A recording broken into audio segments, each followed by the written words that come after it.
हाँ बच्चों ध्यान दीजिए, सॉरी इंटरप्ट हो गया था। तो बेटा ध्यान से देखिए, पहला जो रिफ्रैक्शन तल L1 कर रहा है बेटा, म्यू अपॉन प्रतिबिंब की दूरी कितनी बेटा V डैश, -1 अपॉन वस्तु की दूरी कितनी U।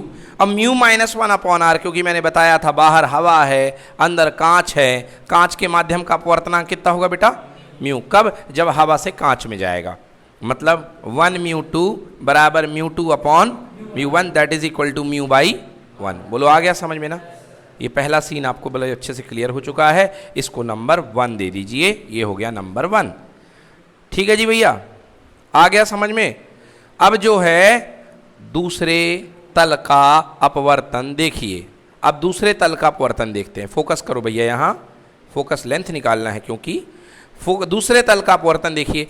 दूसरा तल रिफ्रैक्शन अपवर्तन जो है भाई साहब L2 से अपन लोग देखने वाले हैं, ये वाली फेस, हाँ या ना, ये वाली फेस से अपन अपवर्तन अब देखने वाले हैं, इस वाले फेस से अपवर्तन देखना है।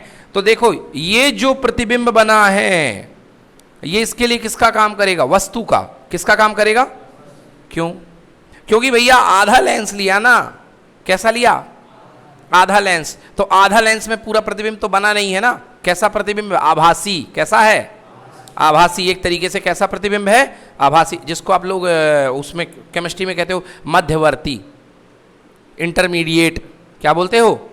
इंटरमीडिएट, मतलब जो होता नहीं है मगर उसको स्वीकार करना पड़ता, मध्यवर्ती कंपाउंड। बीच में कुछ बन गया वो दिख नहीं रहा है। तो कुल मिला के कहने का मतलब है P से बिंदु O का प्रतिबिंब कहां पर बना? I1 पर। कहां पर बना?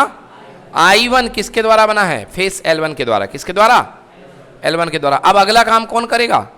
L2। अब बताओ कि क्या L2 को इस O से P से मतलब है कि नहीं है? नहीं है, नहीं है। उसके लिए कौन बन चुका है? वस्तु I1। वस्तु कौन बन चुका है? I1। वस्तु कौन बन चुका है? I1। समझ में आया? अब वस्तु I1 है। वस्तु क्या है? I1 है। और अब वस्तु I1 है। अब ये प्रतिबिंब, पीछे चलो I1 से, यहां आओ। आ गए यहां कि नहीं आए? आ गए, ठीक है ना। अब यहां पर आप आ चुके हैं। अब इसके वक्रता केंद्र को प्रोजेक्ट करते हुए, इसका वक्रता केंद्र यहां पर कहीं पर मान लो, ये मान लो, ये वक्रता केंद्र को क्या करते हुए? प्रोजेक्ट करते हुए जो किरण होगी वो अभिलंब से दूर हटेगी, क्योंकि सघन से विरल। पहले क्या था? विरल से, अब क्या है? सघन से। ध्यान से देखो बच्चों, अगर ओरिजिनल किरण जो है ये जा रही थी, जा रही थी नहीं जा रही थी? बताओ, जा रही थी ना। अब इसको और दूर हटाओगे तो प्रतिबिंब यहां कहीं पर बनेगा कि नहीं बनेगा? बोलो आया समझ में कि नहीं आया? एक बार फिर से देख लो भाई साहब। पहले इस फेस ने प्रतिबिंब बनाया, बोलो हाँ। इस फेस ने प्रतिबिंब यहां पर बनाया, ये वस्तु थी O और इसका प्रतिबिंब बन गया I1 यहां पर। बोलिए हाँ या ना। ये I1 केवल इस बिंदु पर अपवर्तन की वजह से बना है। बोलो हाँ। अब भैया इसी किरण, प्रकाश किरण का फाइनल अपवर्तन कौन करेगा? ये करेगा। बोलो हाँ। करेगा कि नहीं करेगा? अरे ये वाली फेस कर चुकी मिश्रा जी, तो अब ये वाली फेस की बारी क्यों नहीं दे रहे हो?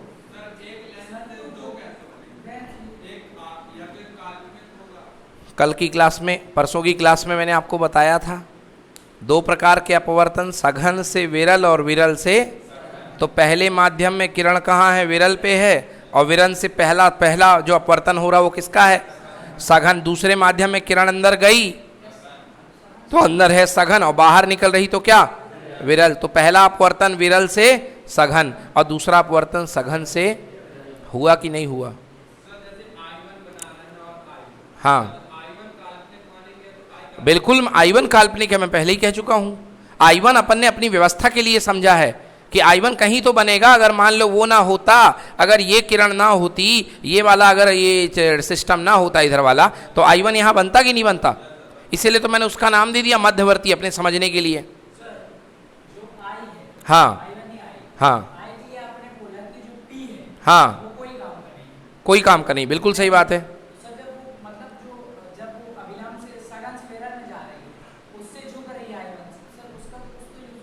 अरे भाई साहब, कोई काम का नहीं है मतलब ये नहीं है इसका मतलब कि यहां से इसको हटा दो। कोई काम का नहीं है, मतलब ये नहीं कर सकते कि यहां से हटा दो तो प्रतिबिंब ही ना बनेगा। मेरे कहने का मतलब ये है, तुम सुनो, तुम्हारी जब बात का जवाब है यहां से ये किरण गई, इस वाली फेस ने यहां पर अपवर्तन किया कि नहीं किया? अब ये वाली फेस का अपवर्तन इस वाली फेस से आगे जो किरण जा रही है इसी किरण का होगा कि नहीं होगा? तो भैया जब ये यहां तक आ चुकी है तो अब आपको आगे का अपवर्तन देखने के लिए पुराना इसको देखने की जरूरत नहीं है, क्योंकि ये देखो ये किरण है, बोलो हाँ है कि नहीं है? ये आगे गई, अगर सीधा अपवर्तन होता, कुछ ना होता तो ये सीधे निकल जाती, बोलो हाँ। मगर यदि ये ना होता तो सीधे निकल जाती कि ना निकल जाती? मगर ये है, अब ये दोबारा बना रहा हूं, ध्यान से देखो, तो इस बारे में फिर से इस बिंदु पर अपवर्तन होगा कि नहीं होगा? कैसे होगा अपवर्तन? वक्रता केंद्र बनाओ। क्या बनाओ? वक्रता केंद्र। तो भैया इसका वक्रता केंद्र यहां पर आएगा नहीं आएगा? बताओ, आएगा ना? इसका वक्रता केंद्र यहां पर आएगा। अब देखो इस वक्रता केंद्र से अभिलंब से दूर की ओर, क्योंकि सघन से विरल, नॉर्मल रे ऐसी जा रही थी नहीं जा रही थी, तो अभिलंब से दूर हटेगी तो और ज्यादा भागेगी कि नहीं भागेगी? कुछ ज्यादा ही भगा दिया, हाँ या ना? तो ये फाइनल इमेज बनेगा कि नहीं बनेगा? I1 को मानना है केवल हेल्प के लिए कि अगर इसकी ये जो इमेज बन रही है ये इस प्रकाश किरण की बन रही है, और इस प्रकाश किरण का जो बिंदु मिल रहा है कहाँ मिल रहा है? यहाँ मिल रहा है। मतलब दूसरे वाले फेस के लिए, दूसरे वाले तल के लिए जो आपका वस्तु है वो I1 पर है, जो अभिलंब है वो I पर है। समझ में आ गया? चलो अब आगे आते हैं। पहला वाला क्लियर हो गया। अब दूसरा वाला जो अपवर्तन हो रहा है वो सघन से विरल है कि विरल से सघन है? सघन से विरल के लिए याद करो, मेरा फॉर्मूला बताया था, ये अल्दा बल्दी हो जाती, याद आया? 1/v minus mu upon you. देख लो कॉपी में, देखना हो तो बताया था मैंने, अल्दा बल्दी हो जाती है 1/v माइनस 1/u, और यहां पर भी अल्दा बल्दी हो जाती है 1 माइनस म्यू। याद आया ना? बस इतना ही याद रखना है, अल्दा बल्दी, 1 की जगह म्यू, म्यू की जगह ये आ जाएगा, और यहाँ अल्दा बल्दी। तो आ जाओ भैया अल्दा बल्दी कर दो। 1/v, बोलो अंतिम प्रतिबिंब कहाँ पर बन रहा है? v पर, I पर। I की दूरी कितनी है? v, अंतिम प्रतिबिंब दूरी v, माइनस म्यू अपॉन वस्तु की दूरी क्या है? v डैश, क्योंकि इसके लिए वस्तु u नहीं है, इसके लिए वस्तु I1 है, v dash equal to 1 minus mu upon कितना? R2। द्वितीय फेस के लिए क्या हो गया भैया? R2। बोलो क्लियर हो गया? चलिए तो अब दोनों को ऐड कर दो, दोनों क्या कर दो? ऐड कर दो। पहला वाला क्या है? Mu upon v dash minus 1/u equal to 1/म्यू माइनस 1/R1। दूसरा वाला 1/v minus mu upon v dash equal to mu minus 1 minus mu upon R2। बस ऐड किया, सिंपल सिंपल, हाँ या ना? चलो ये से ये क्या हो गया? क्या बच गया भैया? 1/v आगे और 1/u पीछे। म्यू माइनस 1 कॉमन ले लो तो इसमें तो म्यू माइनस 1 बैठा है, ये क्या छोड़ेगा? माइनस 1 माइनस म्यू छोड़ देगा, तो mu minus 1 1/R2 minus 1/R1। समझ में आया? 1/R2 minus 1/R1। क्लियर है? अब देखिए ये आ गया, यहां तक आएगा तो ये है लेंस निर्माता का सूत्र। क्या है ये? लेंस निर्माता का। अब कई बार आता है लेंस सूत्र बताओ, जैसे हमने दर्पण सूत्र बताया था। हमने दर्पण सूत्र आपको बताया था 1/f बराबर 1/v प्लस 1/, यही था ना दर्पण सूत्र? हाँ, अब दर्पण सूत्र के ही जैसे लेंस सूत्र है, यहां पे क्या होता है? माइनस। तो थोड़ा 2 लाइन आगे और बढ़ जाना। 4 नंबर का आएगा तो लेंस निर्माता का सूत्र आएगा, 5 नंबर का आएगा तो लेंस सूत्र आएगा।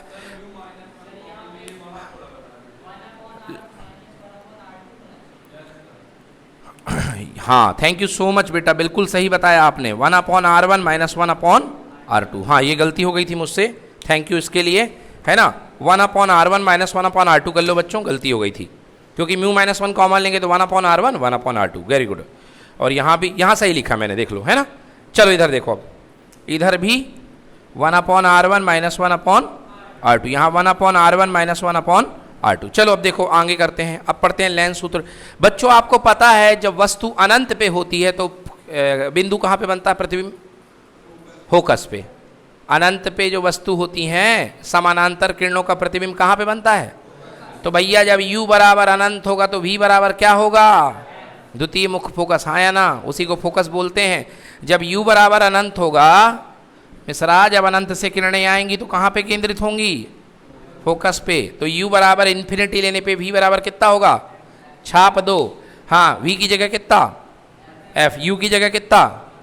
बराबर म्यू माइनस 1 1/R1 माइनस 1/, मतलब 1/f इक्वल टू, क्योंकि 1/इन्फिनिटी कितना हो गया? 0।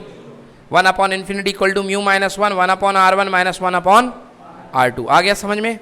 बस ये 1 upon f equal to mu minus 1 upon, ये है लेंस की फोकस दूरी के लिए संबंध।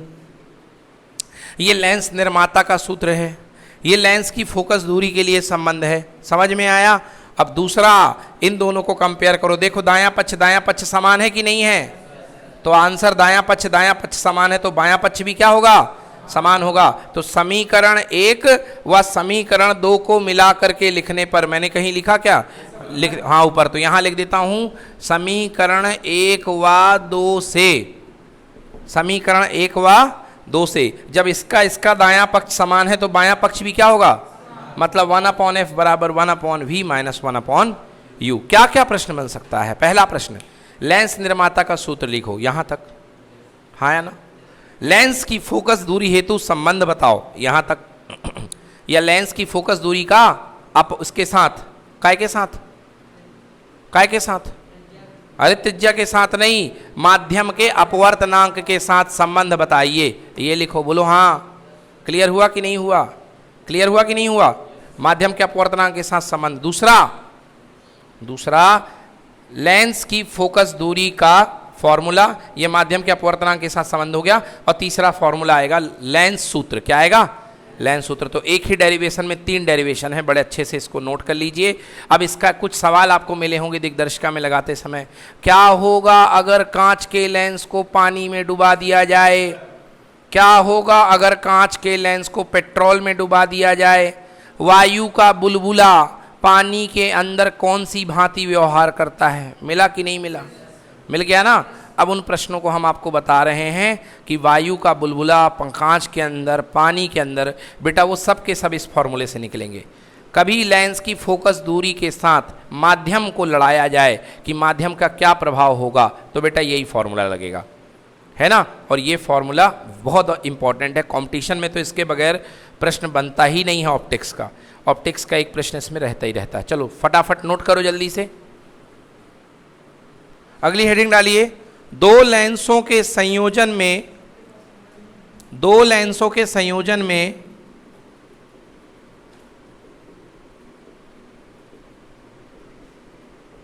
तुल्य फोकस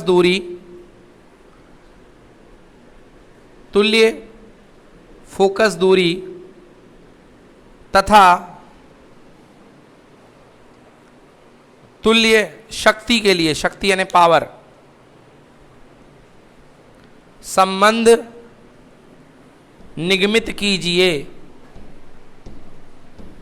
दो लेंसों के संयोजन में तुल्य फोकस दूरी अथवा एवं तुल्य पावर, शक्ति के लिए संबंध निगमित कीजिए। देखिए बच्चों, ये दो लेंस हैं आपके सामने और दो लेंस साथ में रखे हुए हैं। इस प्रक्रिया को बोलते हैं दो लेंसों का संयोजन। क्या बोलते हैं? दो लेंसों का संयोजन। विद्यालय में कोई दो दोस्त हों, उनके चश्मे लेकर के आप इसका आनंद प्राप्त कर सकते हैं। उनके चश्मों को आप दोनों को एक तरफ से रखिएगा, सामने की तरफ से, तो आपको नया वस्तु जो है एक नए रूप में दिखाई देगी और वो कहलाएगी नई वाली पावर। क्या कहलाएगी? नई वाली पावर। अगर दो उत्तल लेंस हैं और दोनों उत्तल लेंस को आपने मिला दिया है, दो चश्मों को, उत्तल लेंस वालों को, तो जो चीज़ है और बड़ी दिखाई देगी। क्या दिखाई देगी? और बड़ी दिखाई देगी, क्योंकि उत्तल लेंस जो होता है क्या करता है? चीज़ों को बड़ा करता है। आपकी जो वो वाला केस पढ़ाया था मैंने, प्रकाशिक केंद्र एवं ध्रुव के बीच की दूरी के लिए चीज़ों को क्या करता है? बड़ा करता है। ठीक है ना? आइए देखिए कैसे करते हैं। तो ये इसका प्रकाशिक केंद्र है O1 और इसका प्रकाशिक केंद्र कितना है? O2। ये रखी हुई है वस्तु, बिंदु वस्तु O। बिंदु वस्तु O का पहला प्रतिबिंब जो है पहला लेंस बनाएगा। क्या बनाएगा? पहला लेंस। अब ये बना दिया सब, ये हम अंदर की प्रक्रिया नहीं पढ़ रहे हैं। ये किरण निकली और ये पहला प्रतिबिंब बन गया भैया इसका V1। क्या बन गया? V1 बन गया जी। I1, बिल्कुल I1, क्योंकि ये हमें दिख रहा है, मगर भैया हमें फाइनली कौन दिखेगा? इसके बाद वाला नहीं दिखेगा। ये तो एक व्यवस्था ये है कि अगर तुम ना होते तो ये होता, हाँ या ना? अगर ये दूसरा लेंस ना होता तो ये होता, मगर दूसरा लेंस है तो उत्तल लेंस अगर जब दूसरा अपना काम दिखाएगा तो इन किरणों को और मोड़ेगा कि कम मोड़ेगा? और मोड़ेगा, क्योंकि उत्तल जो लेंस होता है वो होता है अभिसारी लेंस। कैसा होता है भैया? अभिसारी। मतलब ये आने वाली किरणों को जब ये अपना जलवा दिखाएगा तो ये और मोड़ देगा, ऐसा हाँ या ना? तो फाइनल प्रतिबिंब कहाँ बन गया भैया? यहाँ पर। ये वाली दूरी जो है आप जो है, अच्छा ये बीच की दूरी को कोई अपन को मानना नहीं है, इस बीच की दूरी को कोई अपन को मानना नहीं है, इसको नेग्लेक्ट करके रखना है। क्या करके रखना है? नेग्लेक्ट करके रखना है, ठीक है ना। तो आप इस दूरी में ये ना इस चक्कर में ना पड़े कि सेंटर क्या है। किसी भी सेंटर से पहले वाले से ही आप वस्तु की दूरी पहले वाले से क्या मान लें भैया? v1। क्या मान लें? v1। और वस्तु की दूरी कितनी भैया? u, ठीक है ना। तो वस्तु की दूरी u है और इसकी दूरी v1 है। तो अब मैं लगाऊंगा लेंस फॉर्मूला। क्या लगाऊंगा? Lens formula. वो देखो वो लिखा है लेंस फॉर्मूला मैं लगा रहा हूं पहले लेंस के लिए। पहले लेंस की कुछ ना कुछ तो फोकस दूरी होगी, मान लिया f1। क्या मान लिया? तो भैया 1/f1 इक्वल टू 1 कितना? -1 कितना? सही है। किसको? इस बिंदु को लो P, O1 O2, इसको P ले लो, कोई दिक्कत नहीं। 1/f1 equal to 1/v1 - 1/u, समीकरण नंबर 1। अब आइए दूसरे लेंस को खेलते हैं। दूसरा लेंस पर लेंस सूत्र लगेगा तो फोकस दूरी कितनी मान लो भैया? f2। बोलो इसके लिए प्रतिबिंब की दूरी v, और ये v2 नहीं है बेटा, v माना इसको। क्या माना है इसको? v। और इसके लिए वस्तु की दूरी क्या है?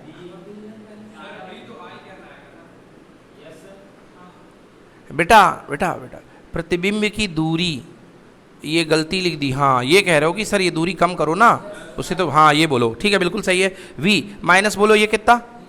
v1। आया समझ में कि नहीं आया? समीकरण नंबर 1, समीकरण नंबर 2। हमें टोटल फोकस दूरी निकालनी। बोलो क्या बात है? अच्छा ये बताओ कि ये जो सेकंड वाला प्रतिबिंब है बना है, ये किस किरण के अपवर्तन से बना है? इसी के ना बना है, हाँ या ना? मतलब ये जो लेंस रहेगा वो इस किरण पे ना काम करेगा। बोलो। अरे यार ये जो किरण आई है ये अपवर्तित होके आई है, इस पर ना इसने काम किया है। बोलो हाँ या ना? मतलब इसके लिए जो मध्यवर्ती वस्तु कह लो, आभासी वस्तु थी, एक तरीके से ये ना रही है, इसी का ना प्रतिबिंब बनाया जैसे पिछले बार किया। ये मुझे बताइए कि आपका जो ये लेंस है, दूसरा वाला लेंस, इसका नाम L2 मान लो, इसे किसने किस किरण का अपवर्तन किया है? ये वाली का या ये वाली का? सेकंड वाली का। सेकंड वाली का। ये वाला जो लेंस है, सेकंड वाला लेंस, वो किस किरण को अपवर्तित कर रहा है? पहले लेंस के पहले वाली को या लेंस से अपवर्तित होने के बाद वाली को? नहीं, अलग अलग चीज है। अगर आप इसको हटा देंगे तो यह अपवर्तित होकर यहां आएगी, और यदि इसको हटा करके दूसरा देते तो यह किरण सीधे आती, तो अपवर्तन इसका दूर होता वहां पर। भाई ये वाला जो बिंदु है, इससे चलने वाली किरण यूं आ रही है, बोलो हाँ। अपवर्तन के पश्चात मुड़ेगी ना, ये देखो मुड़ रही है, ये मैंने मोड़ रखी है, हाँ या ना? तब ना इसको मिलेगी, तो ये और मोड़ दिया। अगर ये ना मिलती तो सीधे कितना मुड़ती? सीधे ये जा रही थी, बोलो हाँ। तो मतलब कुल मिला के ये वाली रेखा को पकड़ करके और मोड़ी है, हाँ या ना? हाँ हाँ है ना? नहीं तो आप इस किरण को क्यों लेना चाह रहे हैं? किरण अपवर्तित होने के बाद अपना रास्ता बदली कि नहीं बदली है? तो बदली वाली किरण को लीजिए ना। किरण वही है, मगर रास्ता तो बदल चुकी है ना। तो वस्तु, आभासी जो वस्तु बना है उसके लिए स्थिति तो बदल चुकी है ना। ऐसे ही पिछले बार अपन ने किया था कि लेंस का आधा हिस्सा जो है, लेंस का आधा हिस्सा किरण को चेंज कर दिया था, ऐसा कर दिया था, बोलो हाँ।